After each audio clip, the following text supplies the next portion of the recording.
Ya Tuhan, ini kerinduan kami, ini keinginan kami agar hidup kami dipenuhi dengan firman-Mu, terlepas dari firman dunia ini.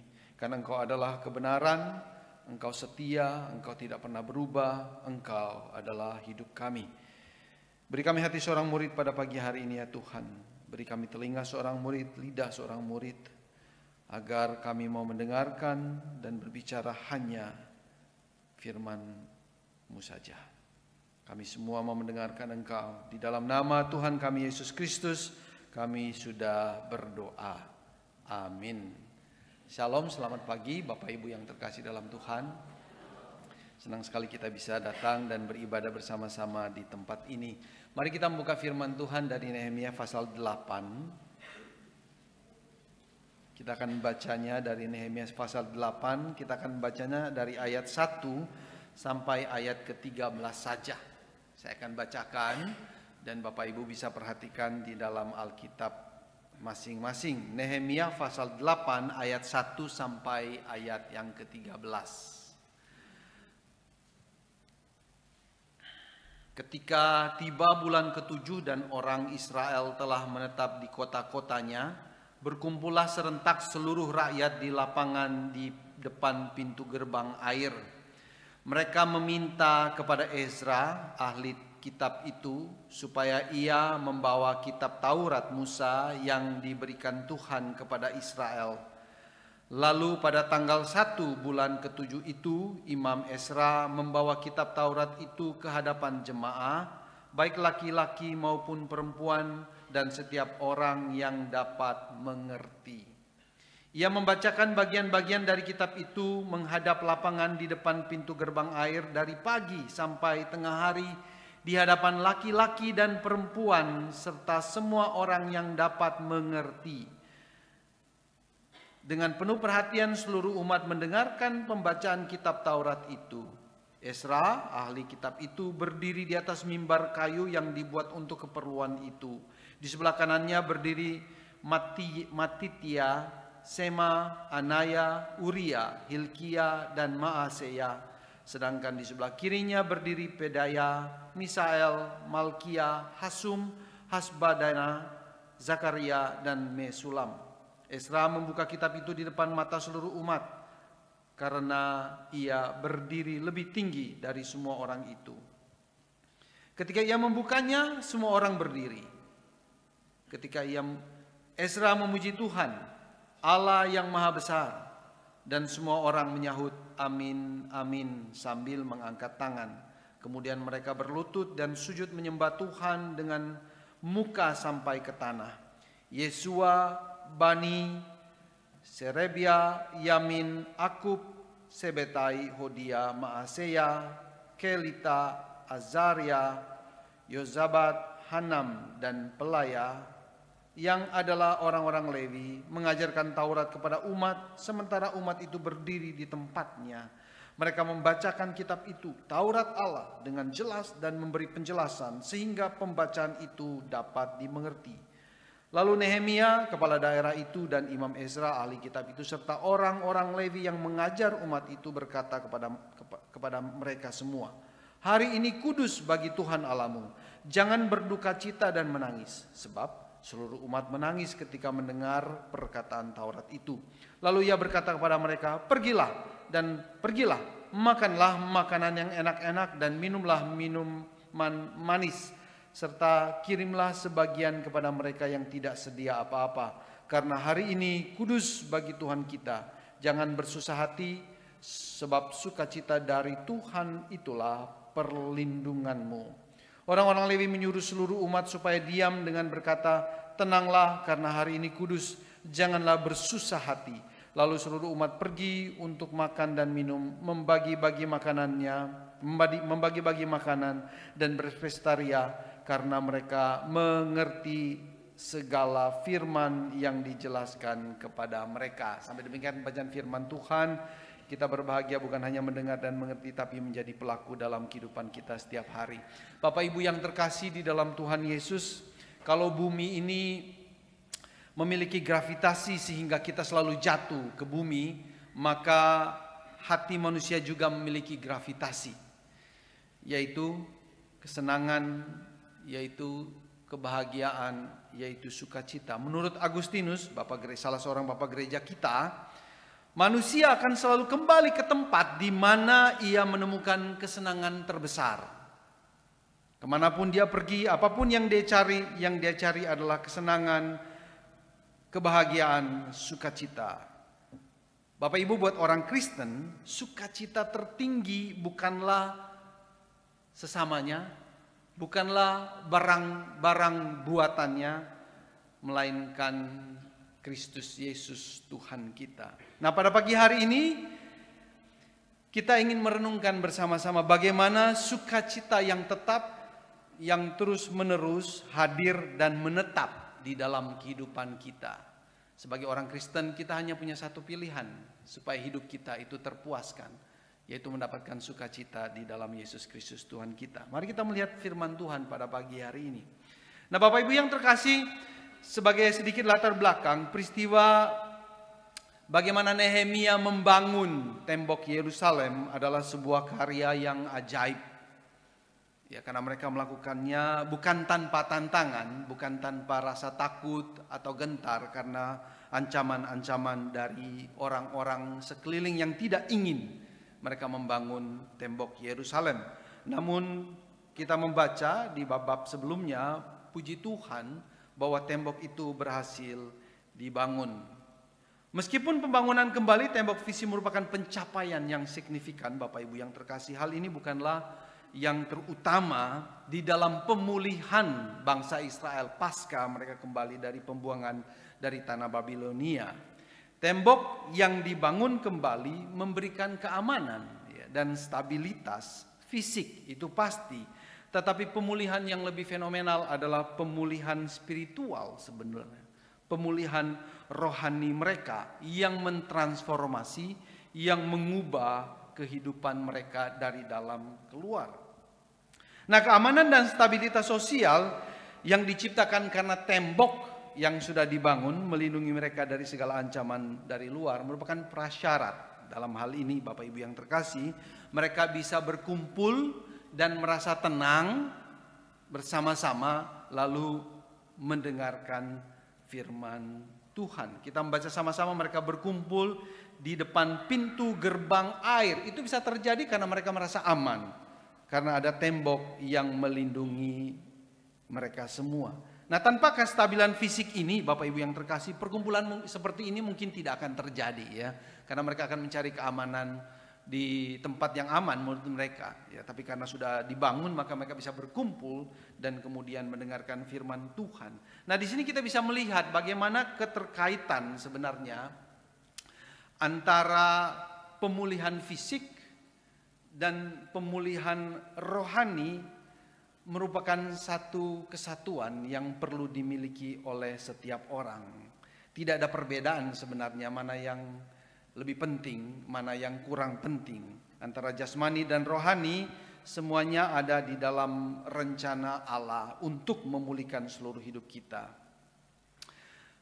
Jadi pembangunan tembok Yerusalem itu adalah tindakan iman juga, gitu ya. Dan pembacaan firman Tuhan yang kita baca pada pagi hari ini juga adalah tindakan iman orang-orang Israel. Dan peristiwa ini menunjukkan bahwa Tuhan bekerja, ya, bukan hanya di dalam kehidupan rohani kita, tapi juga di dalam kebutuhan fisik kita.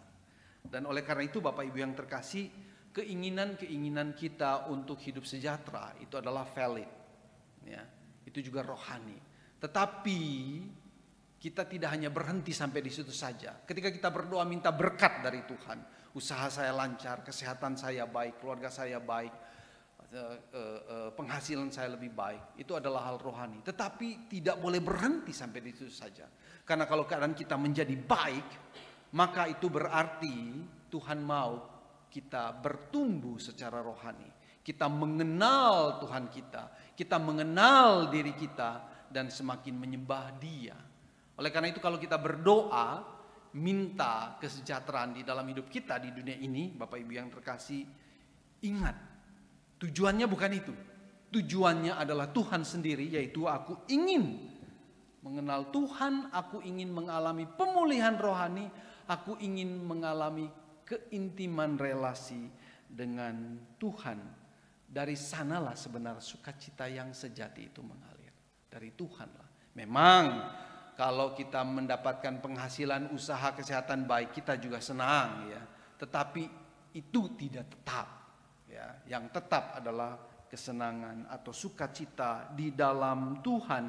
Oleh karena itu pada pagi hari ini ada beberapa prinsip yang kita pelajari sama-sama dari kitab ini, bagaimana supaya kita bisa mendapatkan sukacita dari Tuhan dalam segala musim.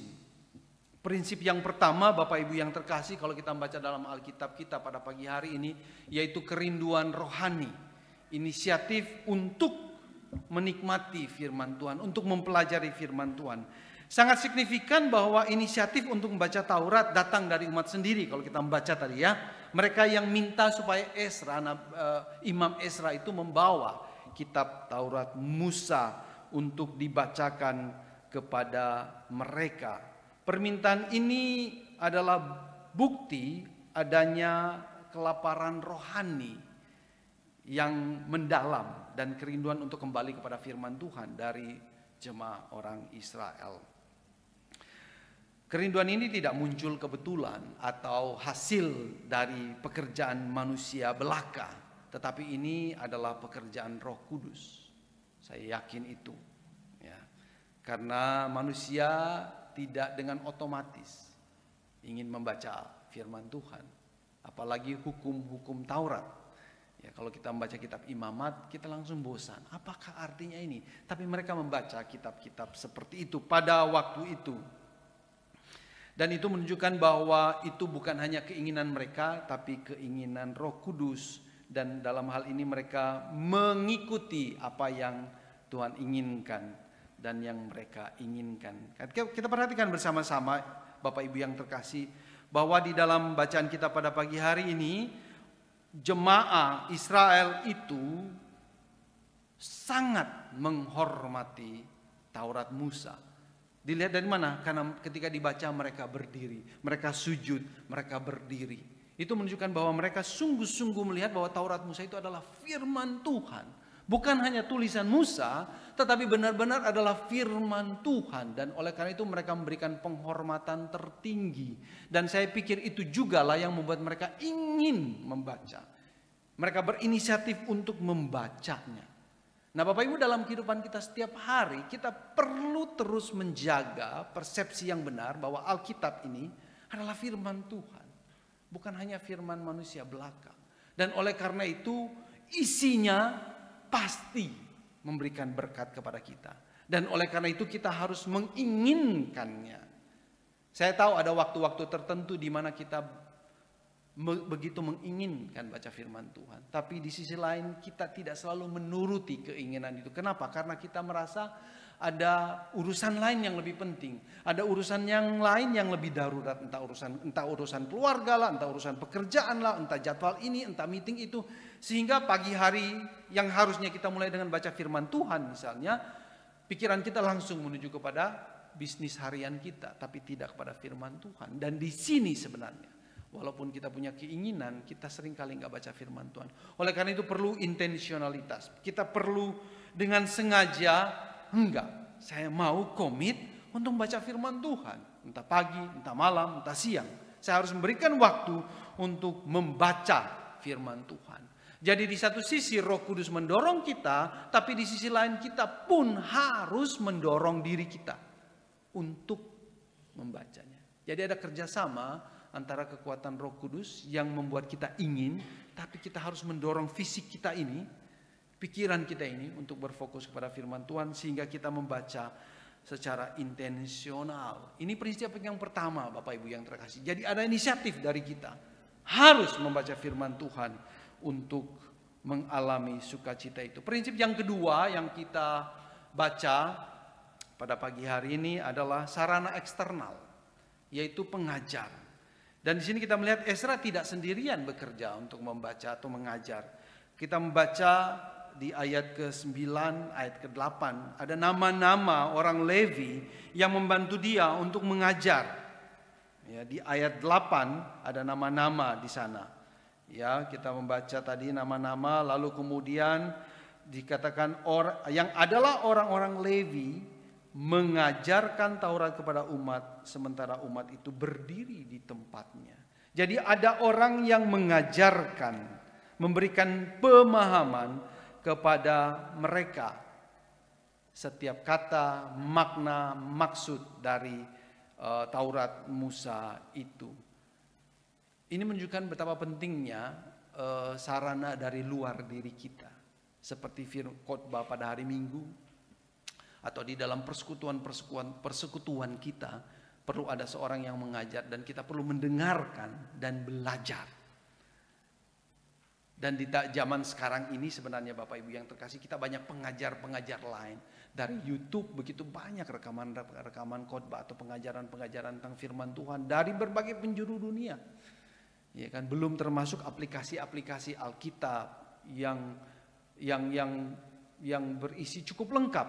Ada komentarinya, ada analisa katanya dan seterusnya. Dan itu menjadi sebuah berkat, privilege buat kita yang hidup di zaman ini dengan kemajuan teknologi yang lebih demikian besarnya. Tapi di sisi yang lain, Bapak Ibu yang terkasih, kita perlu berhati-hati. Kenapa? Karena melalui kemajuan teknologi ini pula banyak pengajar palsu juga bisa masuk menyusup ke dalamnya. Dan oleh karena itu kita perlu ekstra hati-hati. Dan menurut saya kita perlu dengan jelas memahami firman Tuhan supaya kita bisa memilah mana yang pengajar palsu, mana yang pengajar benar. Tapi satu hal yang pasti, prinsip kedua ini adalah kita perlu orang mengajar kita. Karena kita terbatas. Ada orang yang jauh lebih banyak belajar, yang jauh lebih banyak membaca, dan mereka sudah mengalami jauh lebih besar cinta kepada Tuhan. Kita perlu belajar daripada mereka. Oleh karena itu kita perlu memiliki hati seorang murid. Itu prinsip yang kedua. Prinsip yang ketiga adalah iluminasi internal. Nah, Bapak Ibu perhatikan, ada kata mengerti di dalam bacaan kita pada pagi hari ini. Dan kata mengerti itu diulang beberapa kali. Ya, di ayat 4 disebutkan, di ayat 9 disebutkan, di ayat 13 disebutkan, di ayat 8 juga disebutkan, tapi secara implisit, ya, tidak terus terang di sana. Tapi maksudnya adalah mengerti firman Tuhan. Mengerti di dalam Nehemia 8 ini bukan hanya sekedar mengerti secara kognitif. Pengetahuan ditambahkan ke dalam pikiran. Ya. Tapi lebih daripada itu Bapak Ibu yang terkasih, proses pemahaman yang dialami oleh jemaah Israel di sana adalah bukan hanya bertambah pintar, tetapi transformasi hidup. Dan itu terjadi secara berlapis. Tahap pertama, setelah mendengarkan Taurat Musa, umat bereaksi dengan menangis dan bersedih. Dan di situ dikatakan karena mereka mengerti. Tangisan ini adalah tangisan pertobatan tentu saja, ya. Karena firman Tuhan menembus hati mereka. Menyebabkan mereka menyadari dosa-dosa mereka oleh karena hukum-hukum Tuhan yang mereka baca. Dan ini kemudian menyadarkan mereka, gitu ya. Tapi tidak berhenti sampai di situ saja. Kita membaca kemudian mereka tidak berputus asa, tetapi diakhiri dengan sukacita. Mereka makan makanan yang enak, minum minuman yang manis. Karena apa? Karena Tuhan itulah perlindunganmu. Dan kemudian umat Israel pulang merayakan dengan sukacita. Oleh karena itu Bapak Ibu yang terkasih, kata mengerti di sini memiliki 3 dimensi makna sebenarnya. Yang pertama,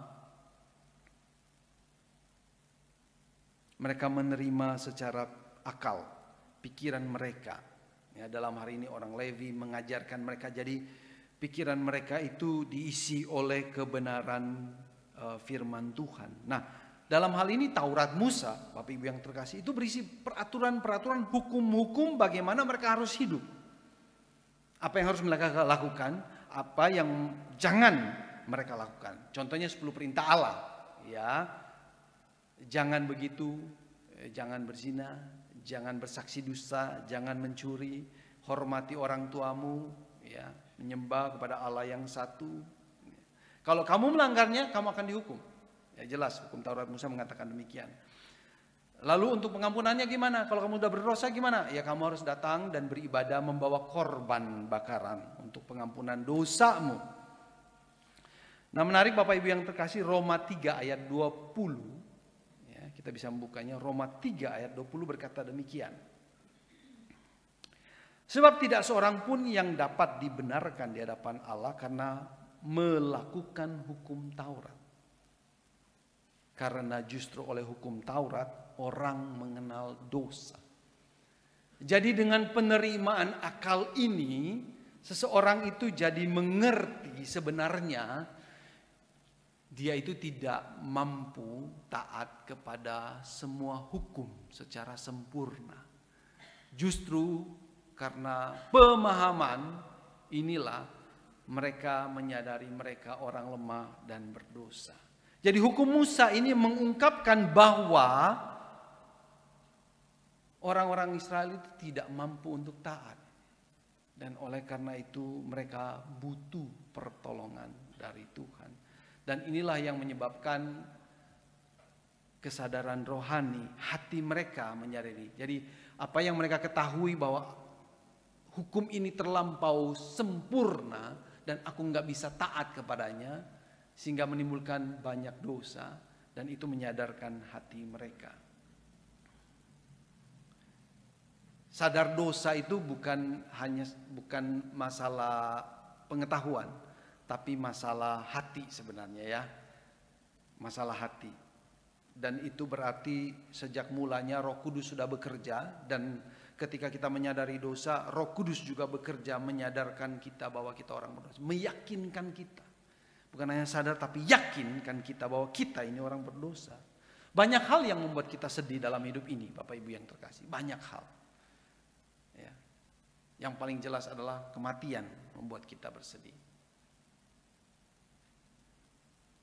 Usaha kebangkrutan membuat kita sedih. Kejahatan membuat kita sedih. Banyak hal yang kita lihat di dalam dunia ini. Barusan kita mengalami tragedi, kalau boleh dikatakan tragedi, bagaimana demonstrasi berakhir pada kericuhan, pembakaran, ada yang meninggal dan semuanya. Ini meninggalkan kesedihan kepada kita semua. Namun kesedihan seperti ini, Bapak Ibu yang terkasih, seringkali hanya berhenti sampai di permukaan saja. Tidak menyentuh akar dari penyebab dari semua kesedihan ini. Seringkali kita hanya berhenti karena ada manusia jahat, karena ada orang yang jahat, karena ada orang punya niat jahat. Seringkali hanya sampai di situ saja. Atau karena kita orang memang manusia lemah, ya sakit, lalu kemudian meninggal. Tetapi tidak sampai ke akar-akarnya, karena seringkali kita lupa bahwa akar dari semuanya ini adalah dosa sebenarnya. Bahwa dosalah yang menyebabkan semuanya ini. Dan dosa itu bersembunyi. Dosa itu adalah dosa karena seringkali dia bersembunyi sehingga kita tidak bisa mendeteksi bahwa dosalah yang menyebab semua kekacauan dan malapetaka dan kesedihan dan kesengsaraan yang kita alami dalam kehidupan kita ini. Dan kesedihan yang hanya permukaan ini tidak membawa pertobatan. Kata Paulus, ada kesedihan yang membawa pertobatan, ada kesedihan yang tidak membawa pertobatan. Ada kedukaan yang membawa pertobatan, ada kedukaan yang tidak membawa pertobatan. Kedukaan yang membawa pertobatan adalah kedukaan karena dosa. Dan oleh karena itu ketika kita melihat TV, news mengenai berbagai macam kejahatan yang seringkali menarik orang untuk mendengar, harusnya kita membangun kebiasaan ini dosa. Dan kita berduka bukan karena kejahatan itu saja, tapi karena dosa yang berakar, yang bersembunyi, berkamuflase di dalam semua kejahatan itu. Dan oleh karena itu kita perlu, saya pikir orang percaya menyadari senantiasa bahwa kita orang berdosa. Bukan hanya lemah tapi berdosa. Kita berdosa, oleh karena itu kita berduka. Dan di dalam diri manusia, dalam seluruh usaha manusia, tidak ada satupun usahanya yang bisa melepaskan dia dari dosa. Tidak ada satupun. Makanya kita membaca di ayat ke-11. Ya. Jangan bersusah hati, sebab sukacita dari Tuhan itulah perlindunganmu. Dan harus sampai ke sini. Kalau enggak, kita hanya sampai kepada kedukaan, sedih, makanya kita hanya sampai kepada itu, lalu kita berputus asa. Karena enggak ada solusinya di antara manusia ini. Kalau kita berharap pemerintah menyelesaikan setiap masalah sosial yang terjadi, maka kita akan jatuh pada keputusasaan dan kesedihan.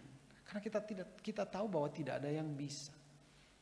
Tidak ada satu pemerintah pun yang bisa menyelesaikannya secara sempurna.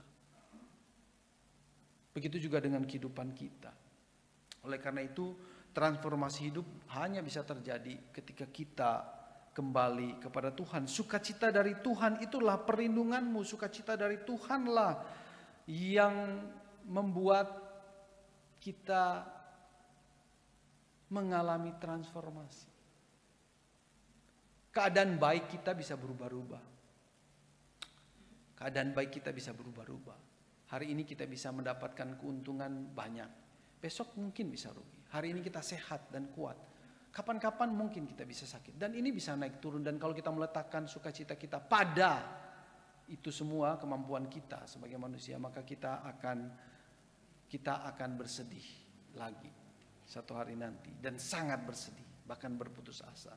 Tapi dikatakan sukacita dari Tuhanlah perlindunganmu. Kenapa?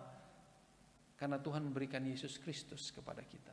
Melindungi kita dari hukuman dosa. Itulah perlindungan kita. Yesus Kristus yang mati dan bangkit bagi dosa-dosa kita. Dia yang melindungi kita dari hukuman dosa, Bapak Ibu yang terkasih. Walaupun kita mungkin hidup seperti orang lain dan mengalami kedukaan dan lain sebagainya, tetapi ada satu janji yang tidak pernah berubah, bahwa Yesus Kristus oleh kematian dan kebangkitannya melindungi kita dari murka Allah yang kekal. Sehingga kita bisa berharap, walaupun aku hidup di dunia ini sama seperti orang lain yang tidak percaya, mengalami ups and down kehidupan sebagai seorang manusia lemah, tetapi satu titik nanti, satu waktu nanti, semuanya akan berakhir dan saya akan hidup bahagia. Sukacita yang sempurna, tidak terkatakan. Dan oleh karena itu mulai dari detik ini ketika kita percaya kepada Yesus sebagai Tuhan dan Juru Selamat pribadi kita mulai belajar untuk melihat atau menaruh sumber sukacita kita kepada Yesus Kristus itu sendiri. Kepada Dia, kepada firman-Nya, kepada perbuatannya. Injil adalah kabar gembira tentang apa yang Yesus perbuat untuk keselamatan kita. Dan kita perlu merenungkan, mengingat itu sebagai sukacita. Ketika kita menderita karena sakit dan lain sebagainya, Bapak Ibu yang terkasih, misalnya kita tidak mendapatkan sukacita dari keadaan kita tentu saja. Ini satu pengalaman yang real sakitnya. Tapi saya yakin kita bisa mendapatkan sukacita dari apa yang Yesus perbuat kepada kita. Karena kita merasa dalam karya Yesus di atas kayu salib itu, ternyata besar cinta Tuhan kepada kita. Dan Dia berjanji kita akan kembali ke sana.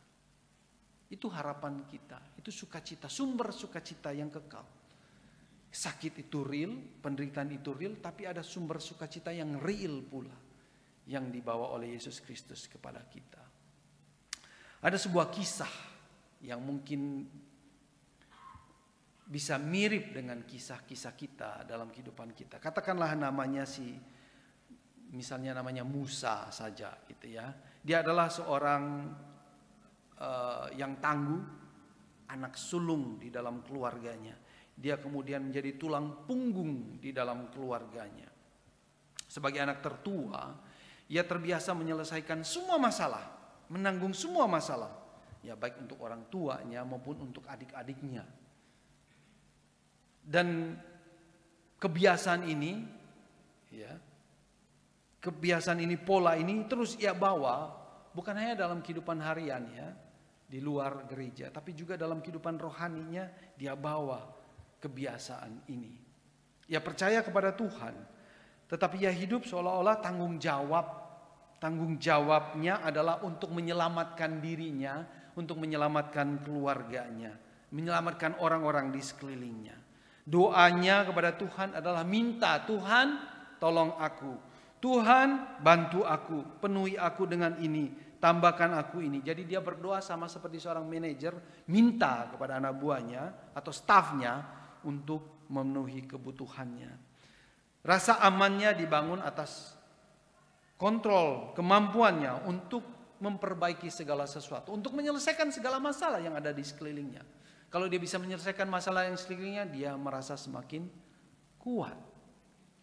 Itu menjadi kekuatan dia. Nah, satu waktu Bapak Ibu yang terkasih, ayahnya didiagnosis mengidap penyakit kronis yang menghabiskan banyak sekali biaya.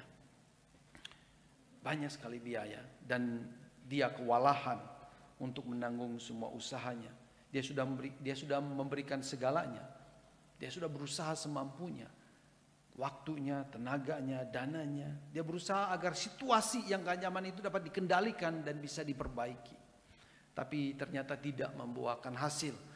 Keluarganya mulai berutang dan hubungan dengan adik-adiknya menjadi tegang karena tekanan untuk menyelesaikan masalah itu. Lalu ia kemudian marah kepada Tuhan karena sepertinya Tuhan tidak peduli. Sepertinya Tuhan tidak mengikuti, tidak mendengarkan doa permohonannya, tidak mengikuti rencananya. Ia akhirnya mengalami burnout, stres, kelelahan fisik yang luar biasa. Dan kemudian dia menyadari bahwa memang kekuatannya sangat terbatas. Sangat terbatas, dia tidak bisa mengatasi itu. Suatu waktu kemudian teman gerejanya kemudian membagikan ayat secara kebetulan lewat WA. 2 Korintus pasal 12 ayat 9. Di sana ditulis begini, cukuplah kasih karuniaku bagimu. Sebab justru dalam kelemahanlah kuasaku menjadi sempurna. Oleh karena karya Tuhan yang ajaib, ayat itu menyadarkan dia bahwa ia dipanggil bukan untuk menjadi penyelamat. Bahwa dia tidak bisa mengontrol segala sesuatu, merencanakan segala sesuatu untuk semua orang. Dia sadar bahwa dia tidak bisa. Dia sadar bahwa Kristuslah yang harusnya melakukan itu.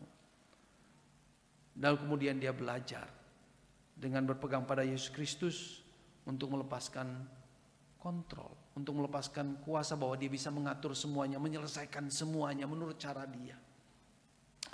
Ia belajar berdoa untuk berkata, Tuhan, aku tidak mampu. Ini di luar kapasitasku. Aku menyerahkan hidupku kepadamu. Aku menyerahkan ayahku kepadamu. Aku menyerahkan uangku, pekerjaanku, keluargaku, adik-adikku ke dalam tanganmu. Tolong kami sesuai dengan kehendak-Mu yang ajaib.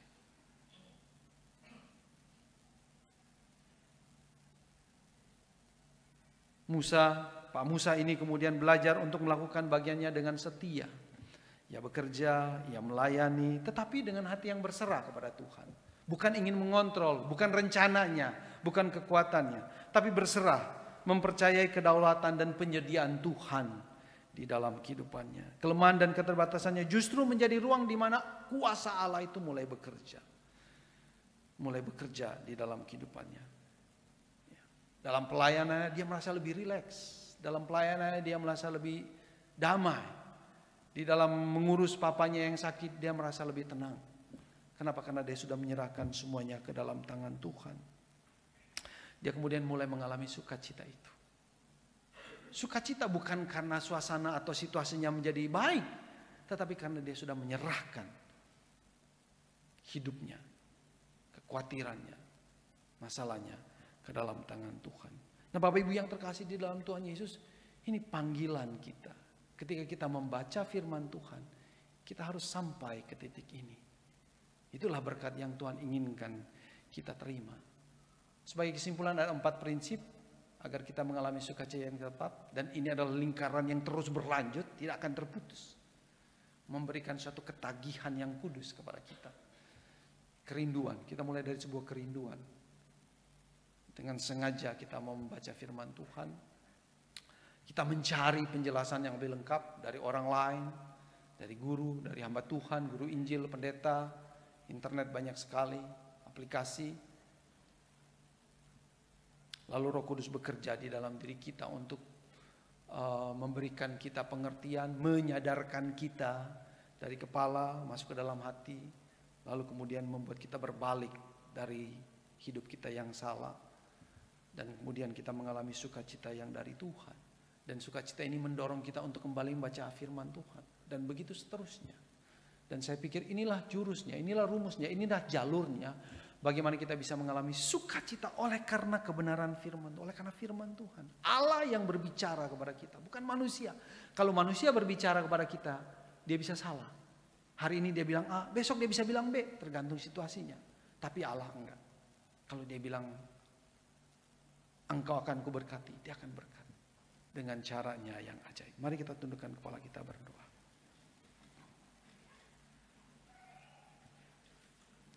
Tuhan Bapa yang kekal dan ajaib, sungguh kami bersyukur memiliki Allah seperti Engkau, yang tidak pernah berhenti datang dan siap untuk memberkati kami. Oleh karena itu tolonglah kami agar kami siap menyiapkan bejana hati kami, mengangkat, membaca, merenungkan, memikirkan, dan menyadari siapa kami di hadapan-Mu. Dan biarlah oleh karena pengenalan kami akan Tuhan, karena bersentuhan dengan firman yang kudus, maka sukacita dari firman yang kudus itu mengalir tak pernah berhenti di dalam segala musim kehidupan kami, sehingga kami menjadi seorang yang bersukacita oleh karena kebenaran firman Tuhan. Segala puji hormat bagi nama-Mu ya Tuhan. Kasihanilah kami. Di dalam nama Tuhan kami Yesus Kristus kami sudah berdoa. Amin. Bapak Ibu, kita akan melakukan perjamuan kudus. Pada pagi hari ini perjamuan kudus ini hanya diperuntukkan buat jemaat yang sudah dibaptis dewasa atau yang sudah disidi. Selain itu belum bisa diperbolehkan. Mari kita mempersiapkan hati kita. Kita mengangkat pujian ini bersama-sama sambil petugas pelayan akan mempersiapkan meja perjamuan.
Ya Tuhan, betapa kami merindukan Engkau dan ingin menikmati sukacita yang kekal bersama dengan Engkau. Biarlah perjamuan kudus ini kami sambut dengan hati terbuka, dengan penuh sukacita. Duduk semeja dengan Engkau menikmati perjamuan yang kudus, menjadi makanan rohani buat kami. Sehingga di dalam dunia ini ya Tuhan, di dalam segala musim, kami selalu ada bersama dengan Engkau. Dan sukacita surgawi itu mengalir tak pernah berhenti di dalam kehidupan kami. Menguatkan kami untuk melewati setiap musim kehidupan kami. Berkati kami, berkenanlah kepada kami, kuduskan kami. Biarlah perjamuan kudus yang kami ikut ambil bagian di dalamnya pada pagi hari ini memberikan kekuatan batin iman kepada kami semua. Di dalam nama Tuhan kami Yesus Kristus kami sudah berdoa. Amin.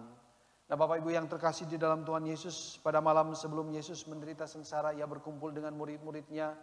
Ia mengambil roti, memberkati dan membagi-bagi roti itu dan berkata, inilah tubuhku, ambillah makanlah dan lakukanlah ini untuk mengingat akan aku. Setelah itu ia mengambil cawan yang berisi air anggur dan berkata, inilah cawan perjanjian baru yang dimeteraikan oleh darahku. Ambillah minumlah. Dan lakukanlah ini untuk mengingat akan aku. Mari kita sama-sama bangkit berdiri untuk menyambut tubuh dan darah Kristus.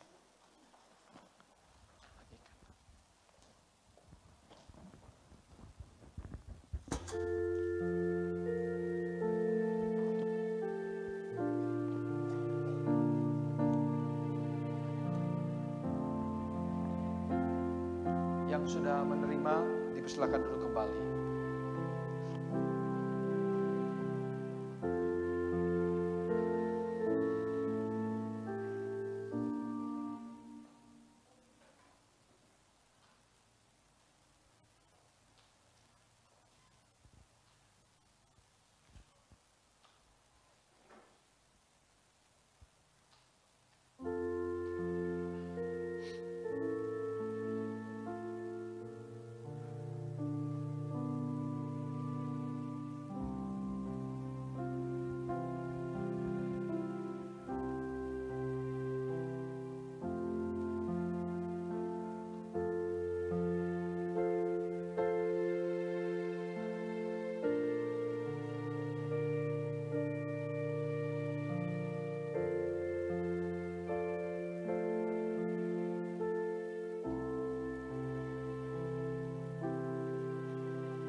Bapak Ibu, mari kita bangkit berdiri bersama-sama. Kita mengangkat roti di tangan kanan kita. Kita ingat bahwa tubuh Kristus dicabik untuk menebus dosa kita. Mari kita makan dengan ucapan syukur.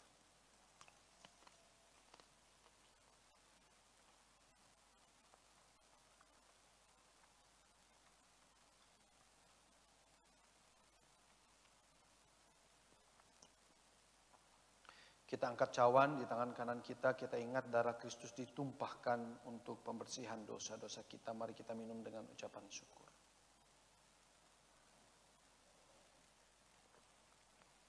Mari kita berdoa. Kami bersyukur, sungguh kami boleh ikut ambil bagian di dalam perjamuan kudus-Mu. Biarlah roti dan anggur lambang tubuh dan darah Kristus menjadi makanan rohani buat kami. Memberikan kami pengharapan yang semakin kokoh kuat akan perjamuan yang sejati di surga kelak. Menjadi sau yang kokoh kekal yang kami taruh di sana, sehingga dalam berbagai macam dinamika kehidupan kami ini ya Tuhan, kami tetap kuat berpegang pada Engkau. Biarlah dimanapun kami berada, kapanpun, dalam situasi apapun, kami tetap merindukan dan berpaut kepada Yesus Kristus Tuhan kami. Terpujilah nama-Mu ya Tuhan, demi Kristus Yesus Tuhan kami sudah berdoa. Amin. Silakan duduk kembali.